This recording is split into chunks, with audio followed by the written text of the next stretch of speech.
রহমতাল লিল আলামিনের উম্মাহ উম্মতে মুহাম্মাদী গত 1300 বছর থেকে নিপীড়িত হতে হতে আজকে অসহায় হাজার হাজার নারী শিশু আসমানের দিকে দুহাত তুলে ফরিয়াদ করছে, আল্লাহ রাব্বুল আলামিন তোমার পক্ষ থেকে সাহায্যকারী পাঠাও, এই জালেমদের কবল থেকে আমাদেরকে রক্ষা করো আল্লাহ।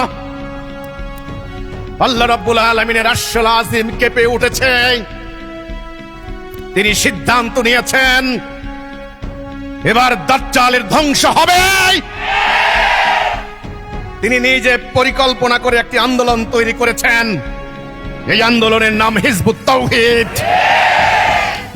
এই আন্দোলনকে আল্লাহ রাব্বুল আলামিন তাওহীদের জ্ঞান দান করেছেন, হিদায়াত দিয়েছেন। এই আন্দোলনকে আল্লাহ রাব্বুল আলামিন ইসলামের প্রকৃত আকীদা শিক্ষা দিয়েছেন। এই আন্দোলনকে আল্লাহ রাব্বুল আলামিন রাসূল আগমনের উদ্দেশ্য কি শিক্ষা দিয়েছেন। এই আন্দোলনকে আল্লাহ রাব্বুল আলামিন নিজে করুণায় দয়ায় প্রোটেকশন দিয়ে দিয়ে ধর্ম ব্যবসায়ীদের ষড়যন্ত্রের মোকাবেলায় আজকে একটি শক্তিশালী ভিত্তির উপর দাঁড় করিয়ে দিয়েছেন।